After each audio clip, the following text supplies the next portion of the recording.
Welcome to Four Seas One Family, where we share thoughts and opinions concerning life in Taiwan, the region, and the world. I'm your host, James Thomas, coming to you from Taipei, Taiwan, and I'm so glad to have you traveling along with me on this journey. And welcome to the show. Thank you. How you doing? How you doing, Earl? Ni hao. How you doing, everybody?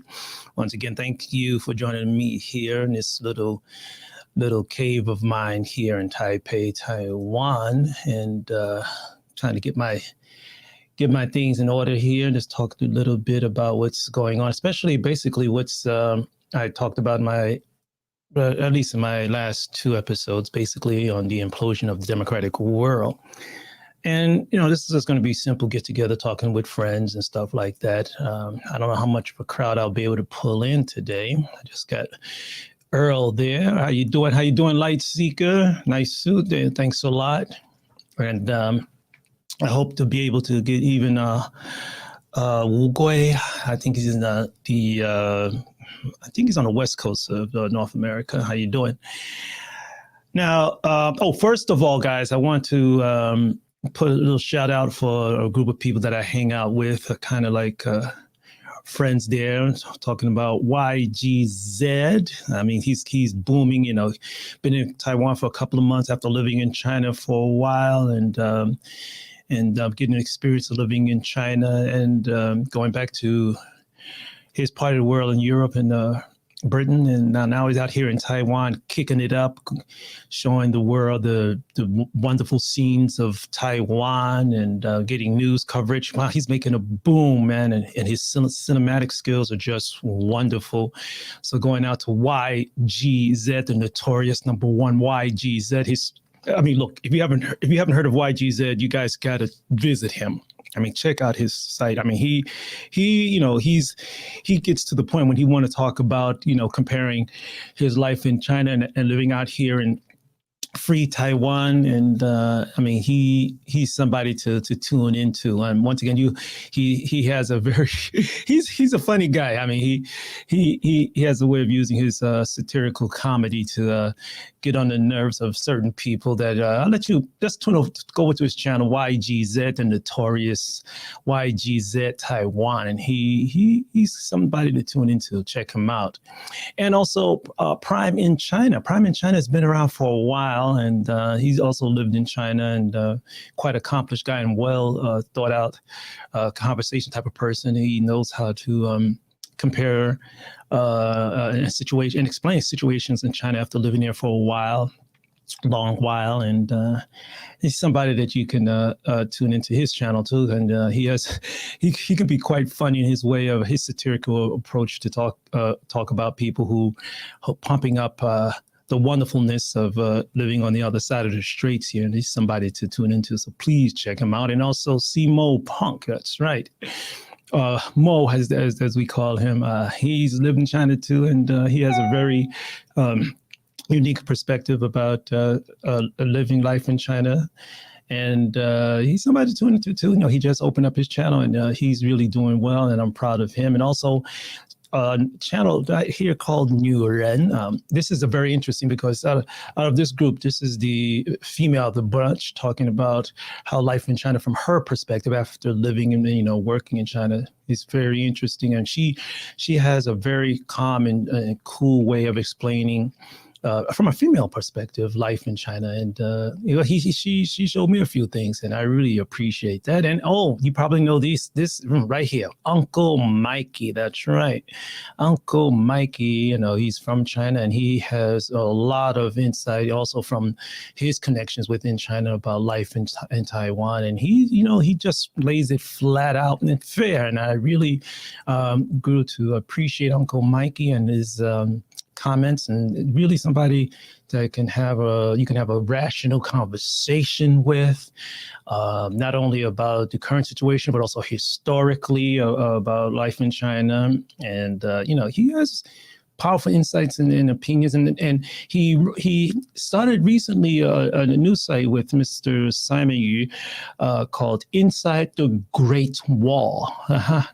He's not talking about Fanqiang. He's talking about Inside the Great Wall, where the two Chinese actually talk about their ideas about life in Taiwan, China, and how to make things better from a Chinese perspective. And these two guys, very, very intelligent individuals, very easy to talk to. And these are guys that, you can really start a conversation and learn a lot. And it's really, really, well, I feel privileged to see that Mr. Uncle Mikey and hooking up with Simon. I haven't had some time to speak with, but well, just once again, guys, thank you very much for joining us here at 4 Seas One Family. I'm gonna turn back over. Let me turn this page a little bit here and get back to me here. Okay. Well, you probably noticed I'm having I didn't make my coffee today. I actually had to stop at Starbucks and had to hurry up and get here. Traffic was kind of, it was pretty smooth today. But of course, it's a Sunday morning. Some people are still in bed or relaxing from their party night from Saturday. Who knows? I don't live that life anymore. But but I'm glad to be here with you now.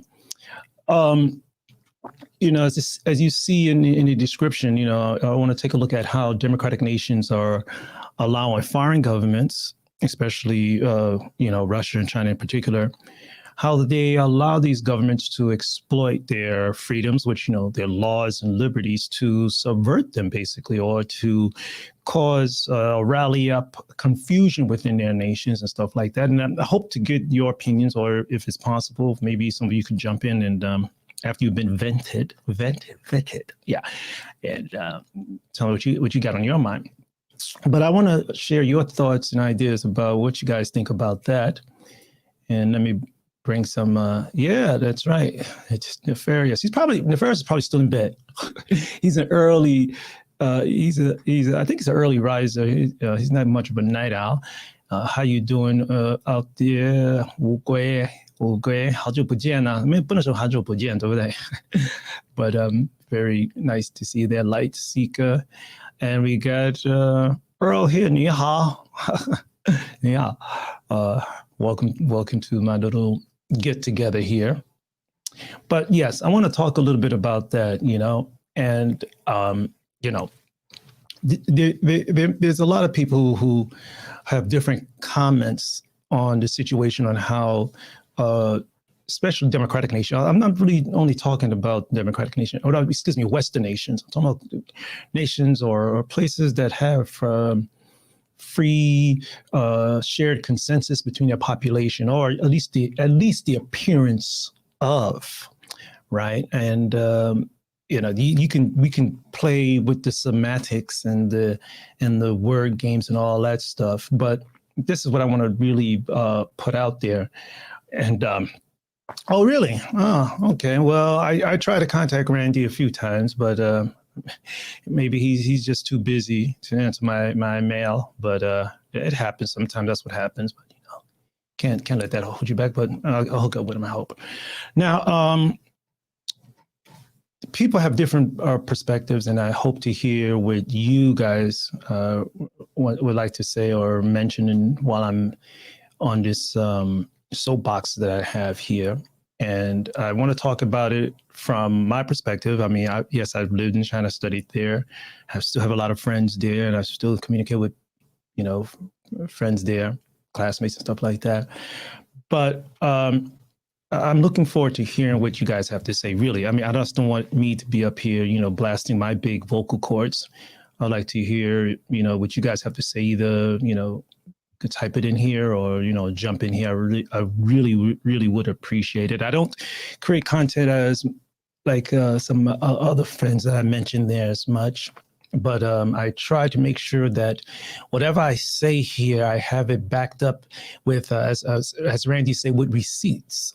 So if someone says something, I can pull it up quite quickly, because I have a background in Chinese history, and I kind of half jokingly said that I know more about Chinese history than I know about African American history.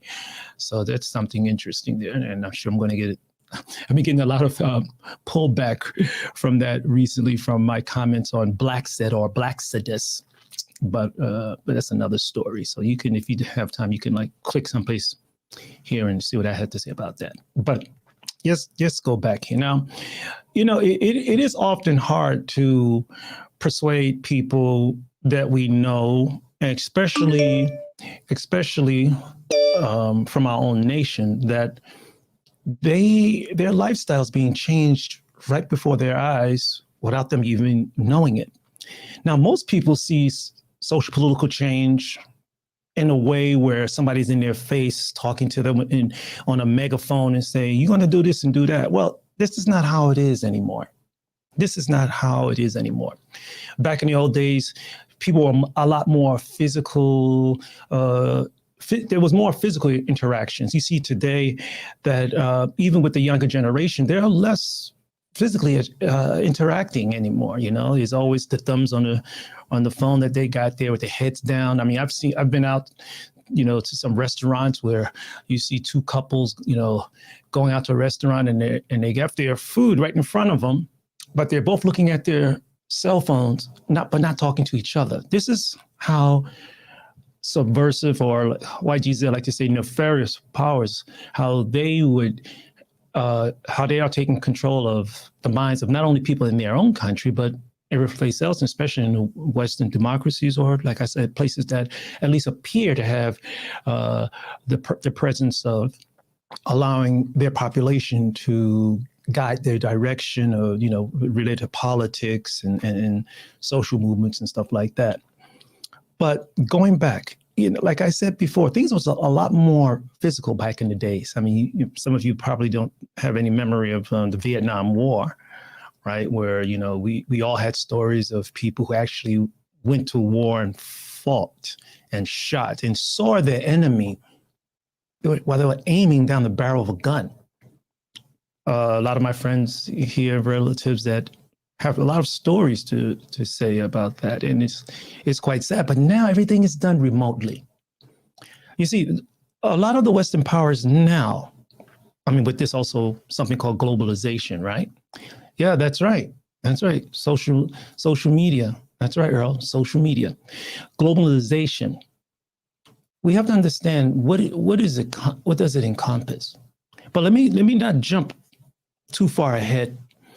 You see, a lot of the movements or the methods used to control, especially democratic nations where people are allowed to voice their opinions without a fear of being subjugated to, how would you say, punishment or jail time, right? I mean, in Western nations, you can get up and respectfully say, of course, peacefully, that you don't agree with something. You don't agree with someone without the fear of being locked up, right? I mean, respectfully, fine. But some places you just don't do that. Now, what's happening is that this remote way of controlling nations that have not only freedom of movement, freedom of choice, freedom of thought in a lot of cases. And I'll talk a little bit more about that because this can be both, nothing is perfect, but this can be a push-pull situation as far as resolving problems or approaching problems and stuff like that. But you see now that nefarious entities are able to use democratic or free nations' legal methods to actually defocus the thought and direction of these type of nations. That in some cases they see who they see as their adversaries in some cases, or just plain outright enemies. People hate to say that word enemies too straight, but too bluntly, but they'll say adversaries or competitor, but we all deep inside know what it really means. I don't mean to try to pull it over to a prejudicial type of side of a definition and stuff like that, because, that obviously does exist. But let's focus on how foreign governments, and they all do it, it's fair, how they manage to build alliances within free democratic nations, and they use the alliances to also, how would you say, create conflict within free democratic nations or free thinking thought countries to actually cause internal conflict between different opposing groups. Now, what I'm trying to show here today, mainly for Western audiences, is that you have to open your eyes and see how you are possibly being torn up, not from a tall, demeaning Godzilla type entity outside, but how this has infected you more like these countries more like an internal virus. That's right. Wogoy, yes, right. Yeah, this is very interesting comment from Wogoy. He says, no need for expensive weapons anymore. That's right. 50-cent army. That's right. Wow. From CP. Well, there's more than that. Just hire people, most of them about the age of 19, to write opposing views on social media, the likes, the thumbs down, getting Americans just mad at each other, an expensive way to undermine the country. Not only the country as it says, but the young minds, because they have taken an approach where you have to indoctrinate the minds of individuals, not only within your own nation, but overseas, from the age of 6. I mean, we've seen this taking place in CI, Confucius Institutes, that now being slowly erased from certain institutions. And I mentioned that before in one of my earlier episodes. And I'm trying to be fair. I mean, if I'm making a comment here that doesn't sound fair, call me out on it, and put your receipts on the table, and we see what direction we can take. But yes, we can actually see the indoctrination of the minds of people abroad. And this is done by, like I said, internal subversive messages. I'm not talking about something like this James Bond, romantic James Bond types of move that, Sean Connery used to pull on his shows, with the sleek taking pictures of documents and stuff like that. I'm sure that, yes, that happens, but this is a different way, by controlling the source of thought in different nations. And this is education. And, we know that education is supposed to be good, but fair, open, comparative types of information that can be filtered out before it's just thrown out there. This has gotten out of the control of a lot of Western nations because they have something more on their mind. And I'll talk about that later down the road here. But let me go back to what I'm trying to pull into. Basically, it's how Western nations have allowed, let's not back up. I don't want to say Western nations, because there are nations out here in Asia that are pretty free and dynamic, especially out here in Taiwan. I mean, Taiwan is, ranked higher than the United States as far as freedoms. That's right. This may sound a little screwy, but this is true. Yeah, it's true. And freedom does bring a little dirty laundry with it sometimes. And yes, Lightspeed, gum up our system. Look at yes, we know where a lot of that stuff is coming from. I mean, I can talk about investigations where people have gone to China to get this type of drugs made from distributors that were not totally on the up and up. Yes, and you're right. Use your system against you. But let me not. I'm moving a little bit too fast here now. Let me not trip over my tongue here. But what I'm saying is, democratic or nations that have the freedom to allow people to raise their opinion openly without being subjugated to imprisonment or heavy fines, or just, maybe in some cases even death. These nations are allowing themselves to be put in a very precarious situation. And I want to stress that most people in these nations, both Western and even out here in Asia, are not able to see it because there's things that they consider in their lives that are currently, that they see in front of them, more important, that they cannot see what may, or how they are being themselves being affected, or their children being affected, and how will there'll be remnants of this infection, this infectious type of internal diseases. This will tear them apart in the future. And this is done by actually separating our own connections within our government. And that's basically done by, especially in the case of Russia and the CCP, by being able to, how would you say, infiltrate the system through, how would you say, cooperation agreements, by setting up situations where foreign governments are more blinded by the amount of capital you're able to make available to them, right? And stuff like that. This is what is actually causing that. Now, let me see if I can pull up something here. Maybe I can find something here. And let's add something here. Let me see. I got here a little bit crazy today, but I got some stuff here. Yeah.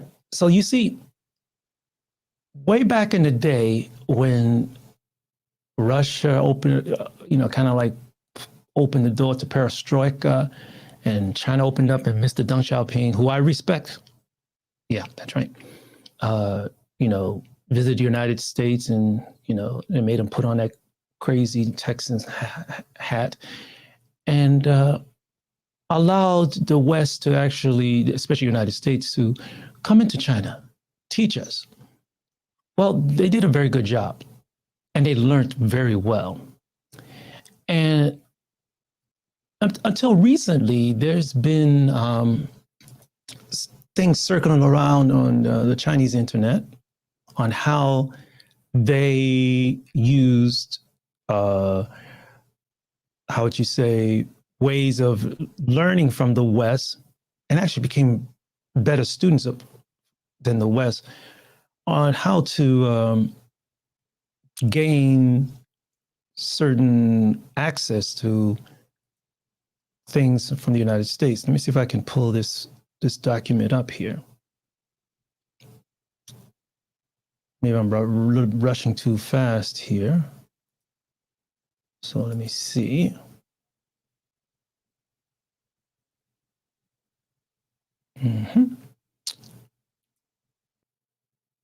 I usually don't function very well if I didn't have some coffee here.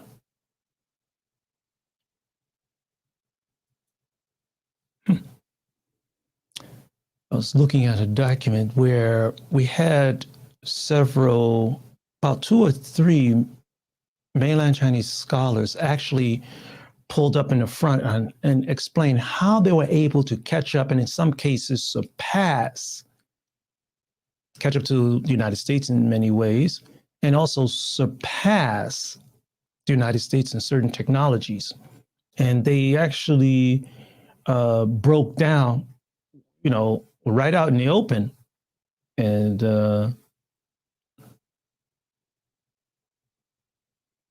how they did it. And I want to see if I can find what did I put out or not. 1 second. Yeah, I think I found it here. Yeah. Oops. And something interesting. I just, this is the good thing about at least being able to read, be able to read Mandarin Chinese. Yeah, that's right, Alex. That's right. This is Taiwan time. That's right.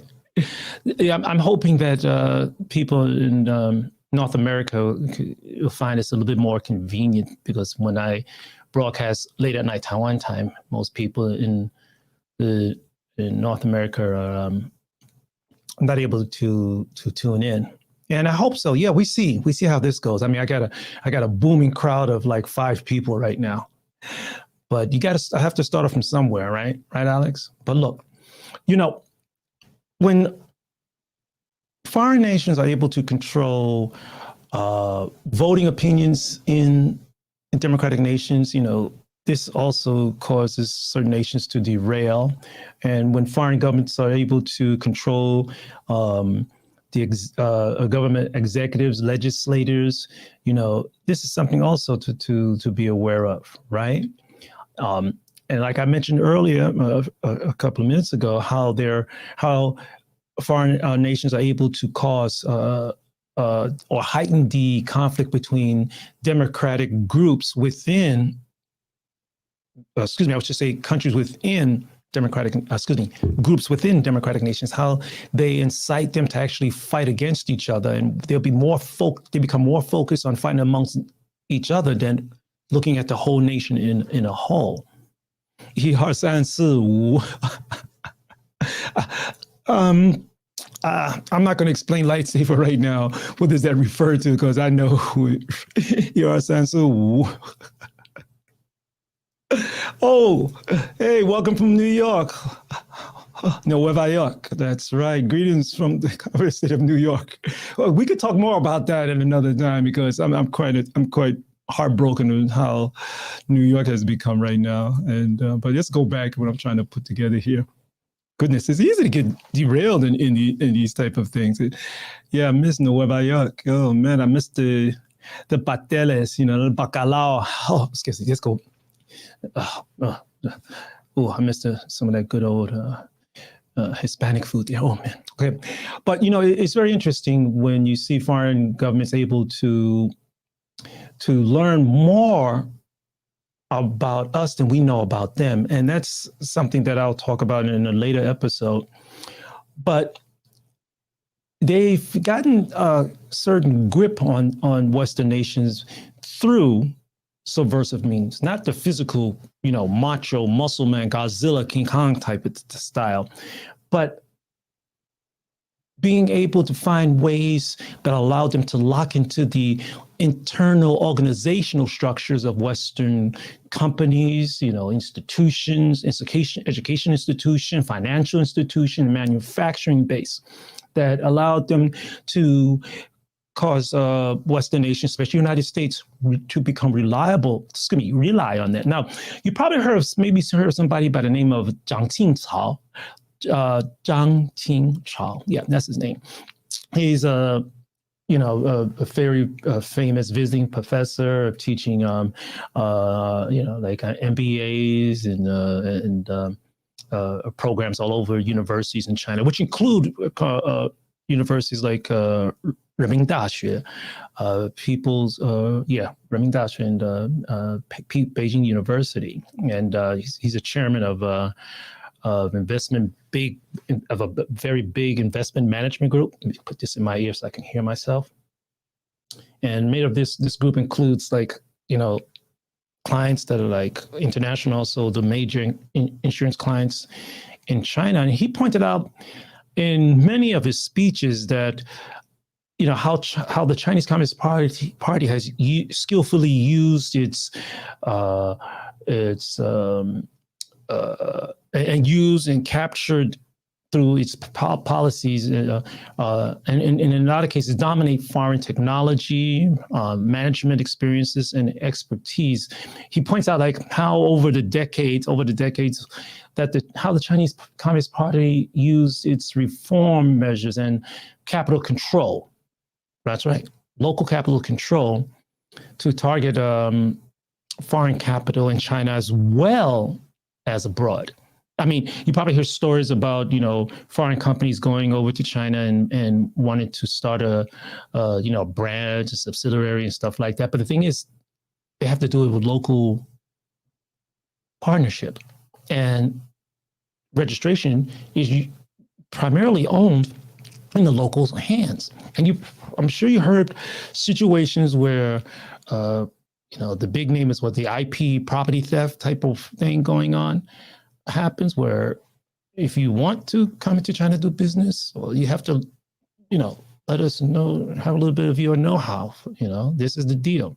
And a lot of these countries from the West, companies from the West, what they saw in front of them was just dollar signs. They became blind to how things are done in certain places and why. And what are they thinking about making their pockets big or building up the financial portfolio?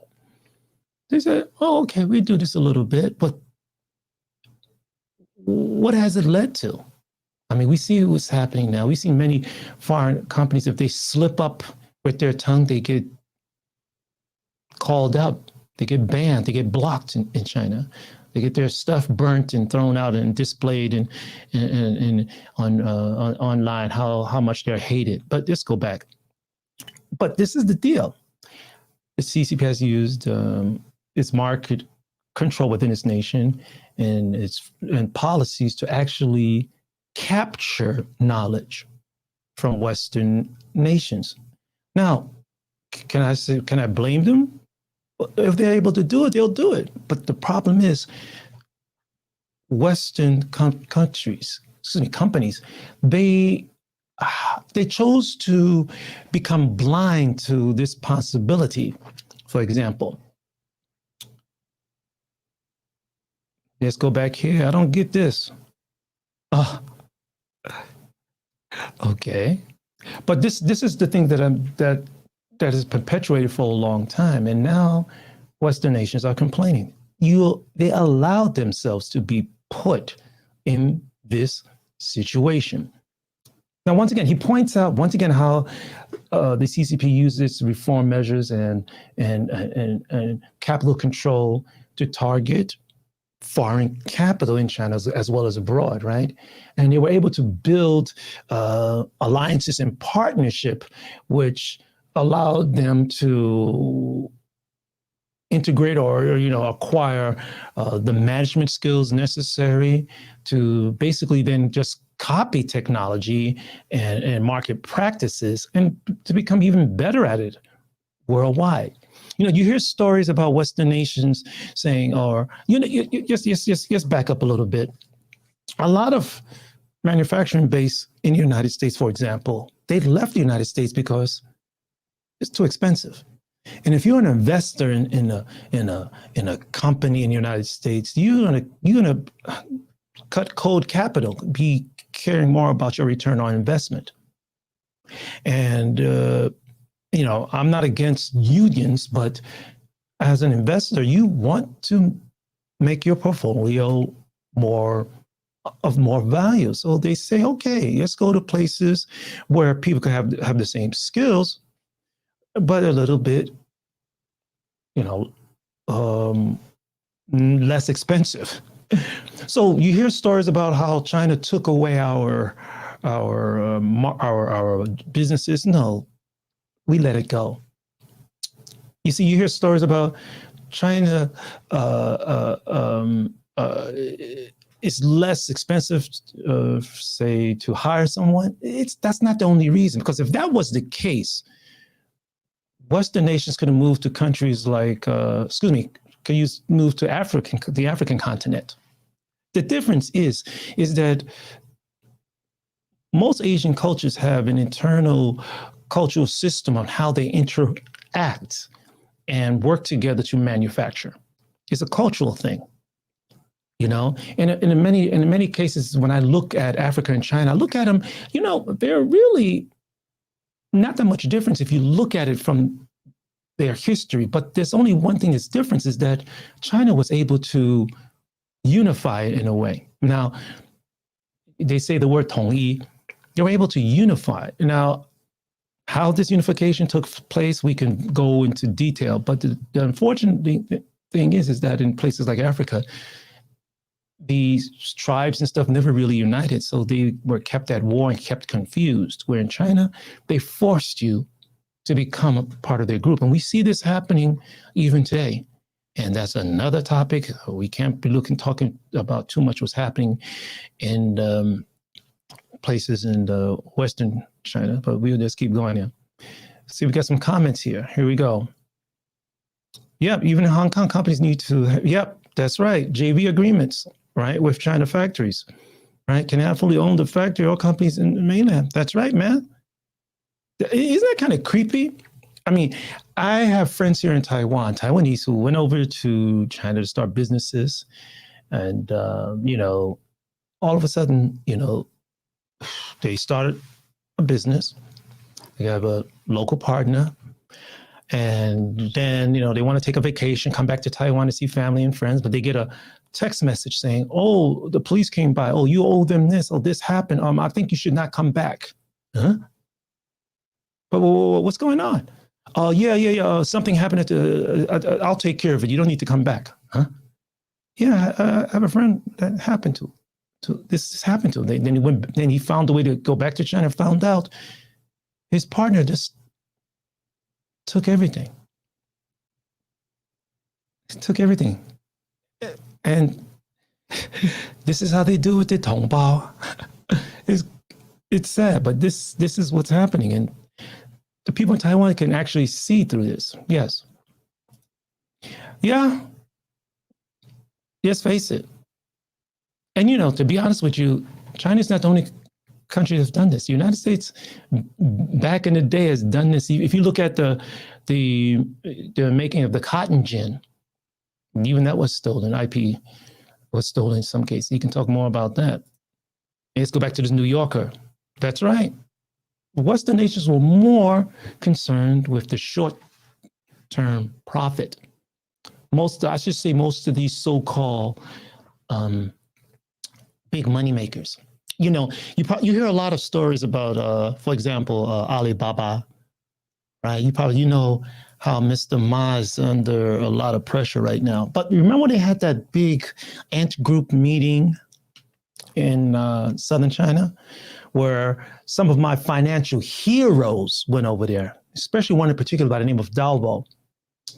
Very interesting man, smart man, really great investor. And he really pumped up this ant group and the investments. It was going to be the biggest type of multinational global investments type of possibilities with billions of dollars. And that kind of made the people in control in mainland China kind of nervous, because when you get involvement and power control handed over partly to Western organization investors, it pulls a lot of leeway out of their power over Ant Group in this particular case. So they came down hard on Mr. Ma. Mr. Ma also said some things that really shook the CCP by talking about there's no real open capital investment there. And, no matter how big you are over there, you can get shut down quickly. Now, going back to people like Dalvo, who knows so much about investment, capital, and production, stuff like that, he doesn't know a darn thing about how to do things out here. He doesn't know how to do a darn thing, or the mindset when dealing with anything you have to do in China. Okay? And he tripped. He tripped hard and he fell on his face. And all of a sudden, you don't hear much from him now. Yes. Yeah, you heard. Well, yes. I wouldn't say that 100% because a lot of nations think that way. It's just, how do you go about it? Yes, and you're right. They sent jobs away. We did. So instead of blaming China for this, we need to blame ourselves for allowing this to happen, for not investing in ourselves. But let me go back to what I was trying to say with Mr. Zhang Yichao. He pointed out, like, once again, how the Chinese Communist Party very wisely and smartly used its policies and capital control to attract foreign investment. Like you said, Earl, a lot of these foreign investors was looking more for the quick further endowment of their financial portfolios. And Mr. Zhang Qichao pointed out that, they acquired the management skills. I mean, we have people all over the world going to Western nations to learn business, to learn how things were done in the Western nations in the past. And many who came over were really, really smart students, and they were hungry for knowledge. And most of them came from the upper elite of these foreign nations, China, Japan, South Korea, stuff like that, which is cool. We did not invest in ourselves because of our internal mind-boggling conflicts. And this, I want to just hope we can just, the Western nations can get their heads together and start tripping over their own tongues. Now, he outlines, for example, how government-sponsored Chinese manufacturers were able to, how would you say, use their agreements with foreign subsidiaries that made foreign manufacturers become more reliant on Chinese workmanship and the workforce, basically. I mean, if you look at companies that make things like this, you know, or Apple, how much muscle they rely on in China to get their products, their iPhones, their iPad this, the iPhone that, the EarPod this, the EarPod that, the HomePod this, the HomePod that. China not only has the people, but they already have the cultural organization to have people work together, or in some cases, force people to work together, right? So these nations from the West, yeah, this outsourcing. I have another name for outsourcing, but I won't call it that. But this outsourcing that's caused Western nations of these companies to become totally reliant to a dangerous point. I mean, once again, a lot of these companies, they just basically, to raise up their return on investment, they sent their business overseas. That's right. Yeah, it's outsourcing. And Earl, you know a lot about that, right? You understand how things are here. But once again, this Zhang Qichao, he pointed out that how the Chinese government, with its support of Chinese manufacturers, were able, through alliances with Western investors and in some cases manufacturers, were able to use use foreign subsidiaries through their agreements to not only to attract foreign capital and investment, but to use the Chinese workforce or workmanship to make Western nations more reliant on China's production base. He also pointed out that this is how, like, many Western nations, financial gurus, right? They looked at nations like China and even other authoritarian governments as a way to enhance their own personal and corporate portfolios, right? And without even thinking about the possible ramifications of global ramifications, social or political, or even military-related complications at all. They just didn't even look at it. The employment structure and organization totally different in China. Yes, it's totally from the top down, and they'll squash you if you just can't swing with their wave of policies. Have to have some of this. It's not the best, but it's okay. There's no unions in China. There's no workers' unions, at least not with any power. But yes, let me not digress, because I still want to focus on the topic on how there can be a new awakening to have free democratic nations all over the world invest more in policies and narratives that make them less susceptible to outside nefarious control. And when you got Chinese scholars openly, not behind the doors, pointing this out, shouldn't people back in free democratic nations, or nations that appear to be free and democratic, shouldn't they just wake the beep up? this is something it's hard for me to understand because I'm out here and I see it. But and I try to explain this to people back home. Like I open up this segment saying that it's often hard to explain to people, especially from your own nation, how they are being taken apart from the inside by external forces, external influence, governments, PACs, stuff like that.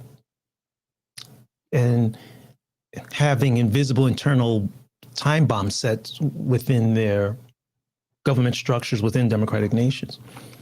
You know, there's also, let me see. Oh, what do you say? Yes. Okay. In a coma. Okay. In a coma. Yeah, coma is tricky. It's more like that. It's because, you know, we got this COVID thing here, you know, 冠状病毒, or whatever you want to call it, Wuhan virus, whatever you want to call it. People more concerned about that, I guess, right now. Hopefully right now we're coming off the tail end of it. You know, let's see, another scholar by the name of Di Dongshen, I think it's Di Dongshen, he pointed out that ever since 1992, right, the CCP created policies and implemented it through tactful reforms within the Chinese Communist Party that allowed China to attract people like, go back to people like Dalvo, these wolves of Wall Street into China to blindly invest. And it enabled the Chinese Communist Party, who did a really good job in controlling. It allowed them to send elements to infiltrate foreign companies, but also allowed it to manipulate the directions these companies, foreign companies, because through investment or knowledge base or access to Chinese government China's workforce, that allowed them to control the directions of these foreign companies and even contractual agreements. Now, what I'm trying to say is that because of the lucrative opportunities within China, many Wall Street investors who mainly care mainly about the ROI were not able to see how their own, how would you say, companies were being, how would you say, dismantled by allowing themselves to integrate certain policies that were dictated from China. They don't see that. And that's done by infiltration tactics, the stealing of IP, IP theft, that technology and stuff like that. They couldn't see it. Now, there's too many examples of this, and I can't just bring that up right now. There's a lot going on. I'm broadcasting on two things right now, and another one on two platforms right now, and there's too many things moving too fast on my screen. Oh, goodness, this is interesting.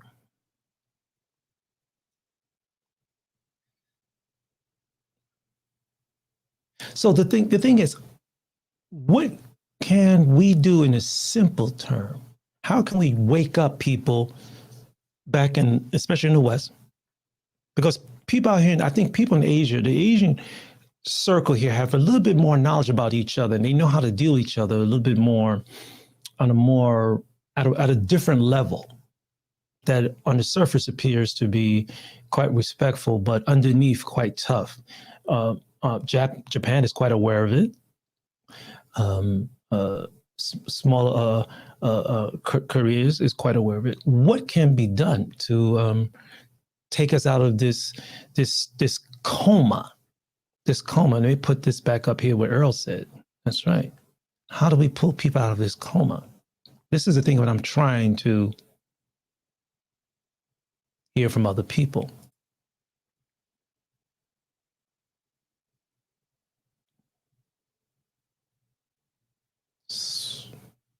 screen here is moving fast. Let me see here.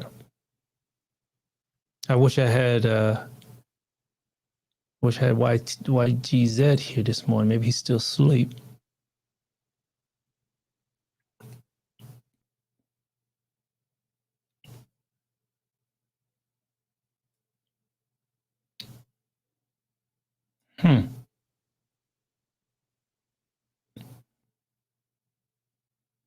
Can you guys have a little connection problem here? Yes, guys, can you guys still see me out there? Because the screen here is going crazy.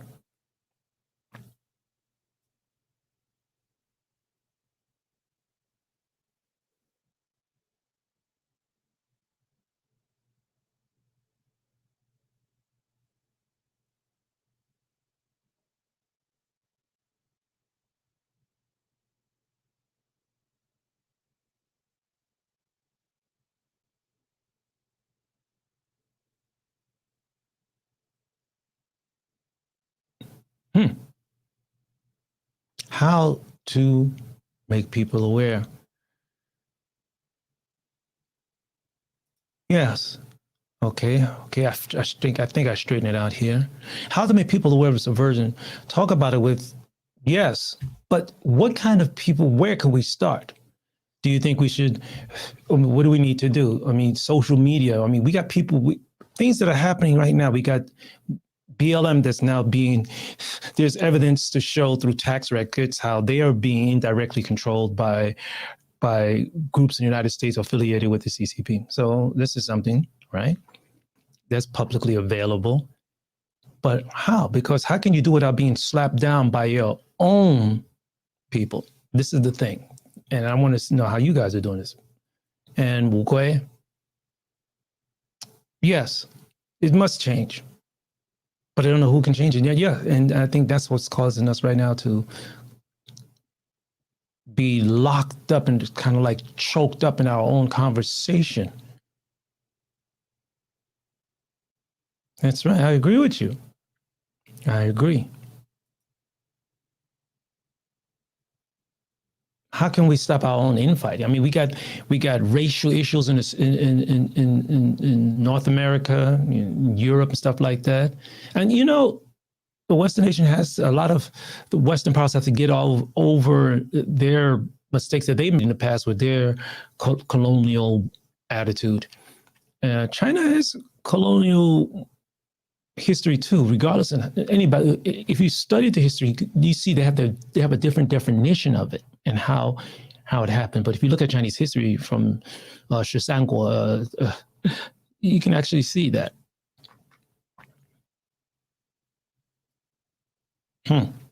Quite unfortunate. I'm not getting many comments here, but that's okay. At least I got a few you guys in here. I really appreciate it. Well, I guess what it has to start off is that we have to be able to place in front of people's minds how the nation, our own free nations, are seen from a perspective of our competitives.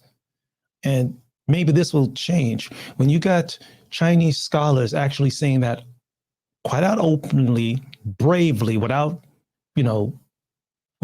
any fear of being misinterpreted. This is a wake-up call that may be too late. Alex, it's ironic and hypocritical that here in Hong Kong, they keep blaming external foreign forces or democratic protests we had here. Yet our masters just crossed the border. Yeah. We know that a lot of you guys, I think that yesterday and 2 days ago, are being jailed. We have the owner of Apple Daily. He's going to be in for 18 months. Politicians are going in because of protests that happened in 2019 that are also going to be serving quite long terms. And it's scary. It's scary. And, we got airspace here in Taiwan being, crossed in by mainland fighters. 2 days ago, something like 25 incursions coming in.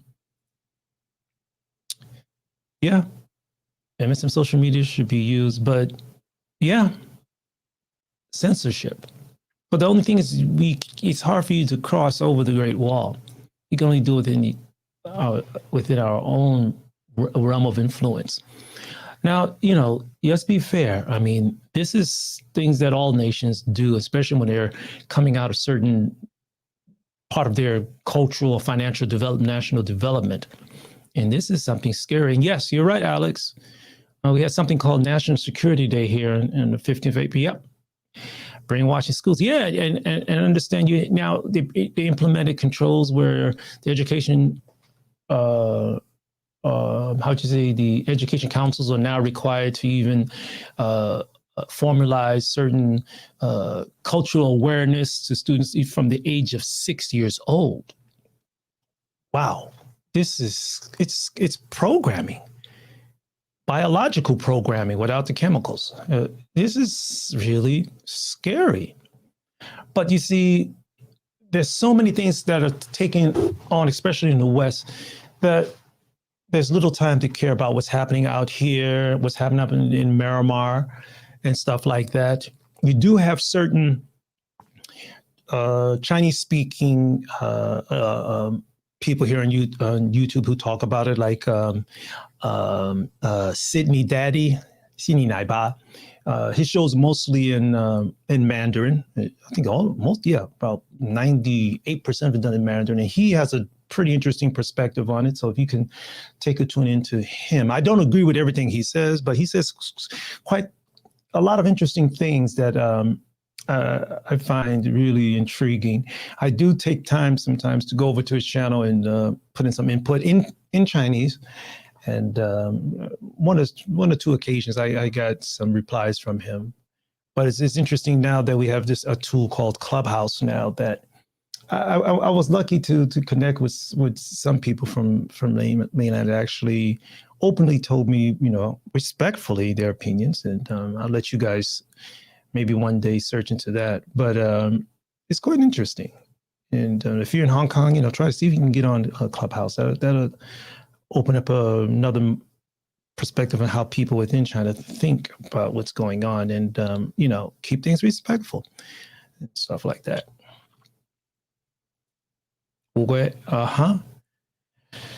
Any reason why the media is so bad here in US compared to other? Okay. One reason is because the separation is that a lot of them have been already infiltrated. And it's not only through the CCP, we got Russia coming in there, right? Russia has a very long history, Cold War, remember that? Of using what they call certain foreign idiots to spread their narratives. China's learned the same thing. There are foreign nationals in China who, better known from my perspective as shills, who blindly or appear to be blindly seeing that everything in China is totally on the up and up. But they're not allowed to complain because if they do, they'll be kicked out so fast. It'll be faster than a sneeze. But that's something that I'll just leave over to people like Prime and YGZ to handle. Okay. Are you aware of the number of Chinese companies partly owned? Oh, goodness, please. Now, Earl, that's easy to track. You can actually, that's public records in many places. But now it's becoming harder to actually find the sources because of through third party, sometimes even fourth party investment, where you have a company here investing in another company here in another country, where that country actually that company use a country in a third country to invest in a bigger major company in the West. And it's easy to see by tracking the amount of capital. If you are a newly formed company, say in the middle of some place in a small country you can't even pronounce, but you're able to invest so much of a large piece of capital that really doesn't go proportionally to your size in a bigger company, You know what that is from. That's easy to trace. Yes. The crazy thing is that Jimmy Lai, Apple data owner, has been implicit. Yeah, I think he's going to be in for 18 months. I have problems with Apple Daily too with their reporting, but I can say something that Mr. Lai said. He said he had a choice to leave Hong Kong, but he said he couldn't do it. I think he's 70-something years old, and he said he just couldn't do it. He didn't run away. And that tells me something, what type of person he is. I mean, there's some shady things about him too, but this is the choice he's made. And I cannot say, as far as out here in this region, anyone in the West is paying attention. You're right also, Earl, track the money. That's what I mean. Track the money, excuse me. If you track the money, if you see some small, newly formed company investing so much capital in an international complex, say, for example, Apple or whatever, the partnership with a big company like that, you can actually backtrack it and you can actually find it, which is quite easy to do these days. Well, tell me, guys, let's change the role. Can you tell me then your interactions with people who you tried to turn them on, make them aware how their perspectives are not totally theirs and how it's totally been manufactured by an outside force? Have you guys went through anything like that? Because I have. And the stories that I get back is, James, you don't understand how things are going on back here. You're right, because I'm not there. We got to deal with this. Yes, you're right. But you have to be aware. I tell them that. And it's hard for them, at least for me, because I'm out here and they're back home. You call them back home. But you guys are already out there. You're there. What kind of situations have you encountered, and what measures have you taken? Now, Alex, you're in Hong Kong. It's a whole different story for you because you have to watch what you say because you don't know who may be telling on you. That's honest. That's true. And Alex, thank you for jumping in here.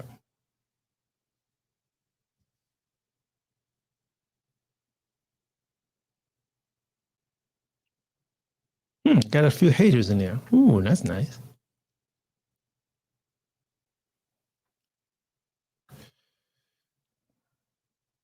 Hey, look, guys. What do you mean by that? Yeah, that's what I'm saying. That's what I'm saying. The scary thing is also, is that my friends from mainland who live in North America, they say the same thing, and they have to be careful on what they're saying. And it's sad. And we'll go ahead.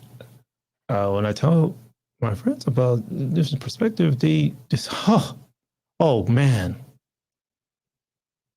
Oh, 这个很可惜. This is, damn, man, are you serious? They disown you. Well, okay, your situation may be a little unique in this situation, right? Because you have roots out here. And I won't display that here. But the thing is, man, it's that serious. They disown you. What is he? What do they say to you? You don't know what you're talking about. You talk a pike here. What did they say? Are you going crazy or what? They really disown you in this, man. Sometimes you gotta stand up. You can stand up for someone, die for nothing. Alex Lee, run by the government, with the tagline, eyes in your, yeah. They say they're soldiers in the grass. 草中有兵啊. That's right. Who we got here? Here in the U.S., the 1% control the low. That's right. The 0.1% controls lawmakers and media. You gotta make deals with tyrants. So yes, it's all about what you got in your pocket. And for a person like me who actually, I spent a lot of time researching And I'm just lucky that I'm able to know certain ways of finding information, not in the way of a Snowden type of style, because he's way above me when understanding what's the internal making of certain organization or information gathering, because he worked for the NSA. He knows what's going on. But I'm lucky. I'm one of those type of people that know how to do investigative reporting and how to ask questions and who to ask. I'm one of those lucky ones. But what can be done? I mean, if you look at the United States, for example, you get all these, MSN, CNN, Fox, and all this, and now it's totally confusion because it's a business. Fear is a business. And I mentioned earlier in this stream how things are becoming more impersonal, how war is not in your face anymore, how communication and conflict is more remote controlled. Oh, you got warfare now, not just fighting in the air like dog fights like you see in Top Gun, but now everything it's going to be done by drones. The kids a couple of years ago learning these video games, these remote controlled games, warfare games. This is going to be reality soon. And when you're able to kill something on your screen, in reality, with the inventation of AI, 3D, environmental replications, that's how war is going to be in the future. You got the building of robots everywhere. It sounds crazy. It sounds like the Terminator, but this is something that is being turned into reality. From made in China to owned by China. Owned by China. China's government, yes. And this is what I'm trying to say. When you're able to infiltrate companies by controlling their financial direction through legal investments in free democratic nations, the game is over. 45 Trump, I didn't agree with a lot of things he said. I'm a New Yorker. I know what Trump is about. I know some of the things he did in New York. But as far as his personals, I don't agree with grabbing people by the you-know-what. But certain cases, certain topics he mentioned towards China, I have to agree with. I have to keep it straight. I did not agree with 45 on maybe 70% of what he said. But some of his international perspectives from a business perspective, I have to say it's right on the money. Let me get some comments up here before I shut down here. AK, hello from Canada, expand Japan. Yes. Been coming here since, since 87, lived in Shanghai briefly. Okay, so Sequoias, yeah. Well, right now, Japan and United States, you see, I think the first overseas representative Biden talked to us was from what's his? I don't even know his name. Oh my goodness, I forgot what's this guy's name. They went over to the White House.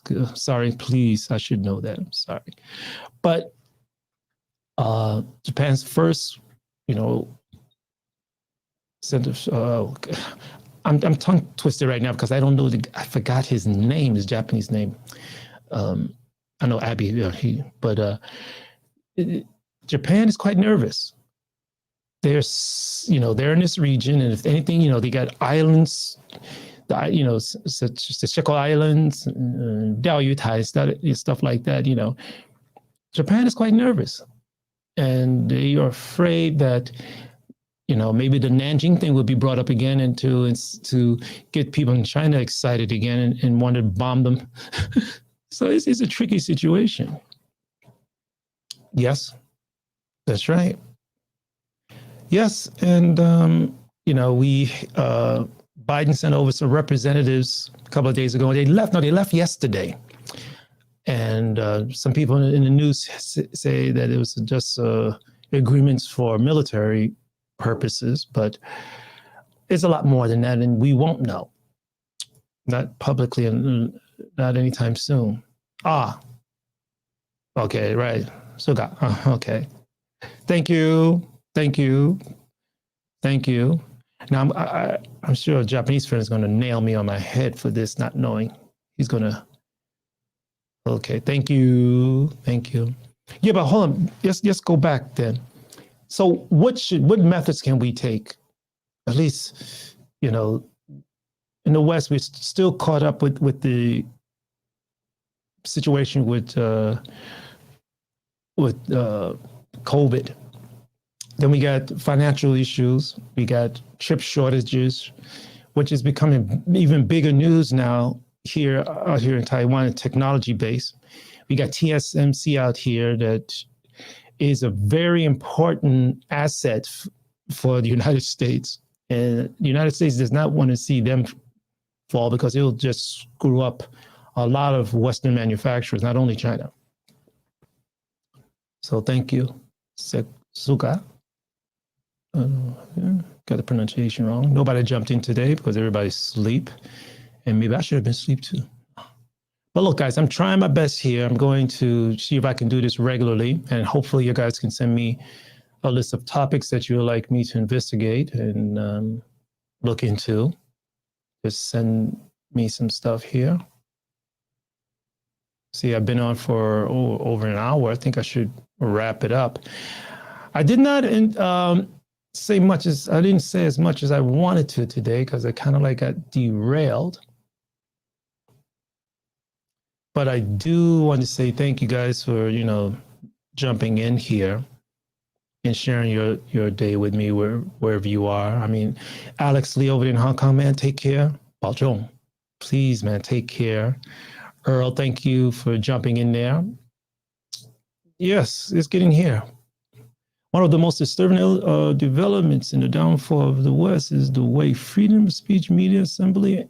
Yeah. There's more to say about that, right? Right? Yes. Well, come on.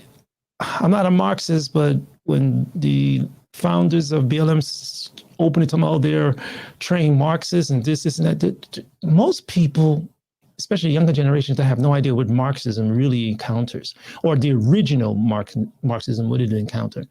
And this is sad. We are imploding on ourselves, right?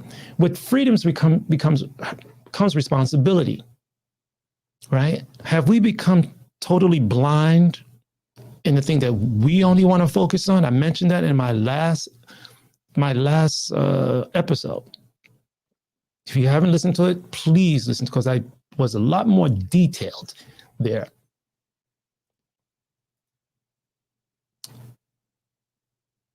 The West needs to focus on the continent of Africa. It's definitely not on the radar. They got the youngest population in the world. Well, I have recently been getting, in the past 2 days, this one video I made got over, in the past 2 days, for me it's big, 500 views in the past 2 days, an old video. But I just hope that, especially African Americans that say you want to go back to Africa, you can do it, but please go back with the proper mindset. Don't go back to Africa. I should not say go back. I should go to Africa with some kind of savior complex, because that brings along with it a packages of arrogance. I had a person 2 days ago respectfully, say, this is his opinion about that video, but he also pointed out that there are African Americans or, people of African descent who went back to Africa and they're doing pretty well. And my point is that, yes, if you do that, don't go back with some African American savior complex. I mean, I've seen American-born Chinese come out here to Taiwan with that attitude, saying they're going to come and do this, and they got totally destroyed because they were not localized enough. They can speak the language, they look like everybody else here, but they still came with their hip swing that you just don't do that. You may look like us, but you have to go by the rules we have here. I also pointed out in that Black Cities episode that there are a lot of people in the United States, and especially African Americans, people like Martin Luther King, and we can keep going down the line, that actually fought a lot and sacrificed a lot, I should say, to create freedoms for Black Americans or people of color. That's something to invest into, but that's moving right along. Yes. Oops.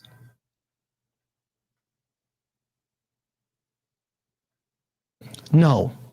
Okay, this is cool. If BLM is really about racial justice, why do they mention the Uyghur?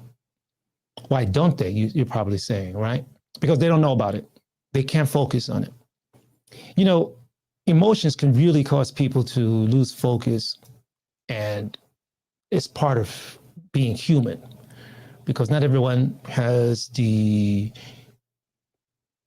how would you say, the impetus to look outside of their problems or the means. And that is something that can be understood. And the Uyghur issue is a sensitive issue. I've had Uyghur classmates, and it is very, very sensitive.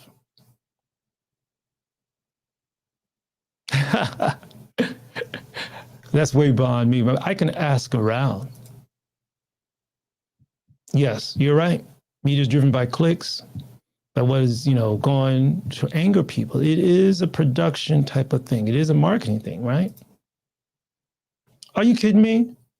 BLM co-founded by 1.4 million home. What? Okay, I'm gonna have to look into this.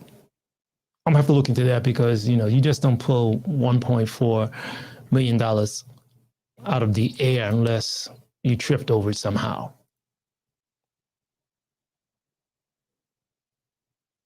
I've heard this before too, and I'm not going to answer that right now, because I don't think I'm really endowed enough knowledge for that. Crazy and Martin is, yep. It wasn't exactly a nice guy. That's true. That's right. They don't really amplify. Asian culture can be emphasized all philosophy, all countries. That's true. That's true. And I hope China understand that communism, they did not invent that.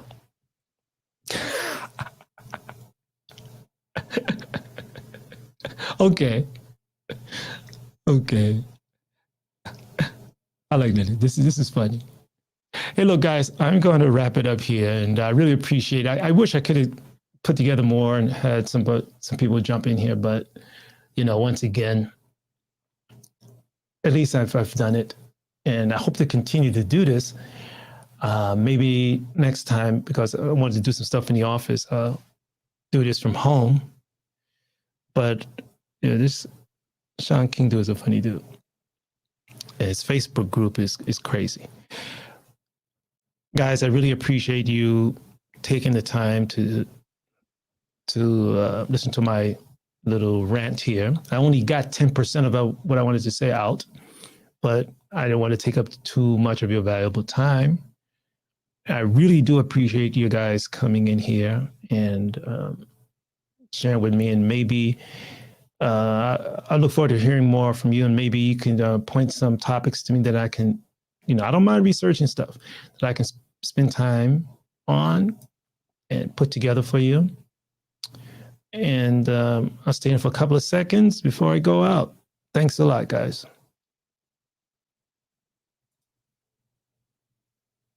Ooh, 1.4 million to a corporate entity that a public record show is controlled by, who's this person? Pasi Kalon, whatever this 37-year-old social justice visionary and co-founder of controversial Black Lives Matter movement. You don't come up with money like that out of the air, right?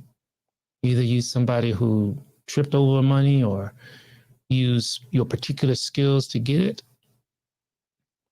Especially at that age, it doesn't come like that. Okay, guys, take care. Baozhong. Remember, guys, to stay safe wherever you are in the world. And thank you very much for visiting me here at Four Seas One Family, because we know we do have a lot more in common than we think. Ciao, ciao.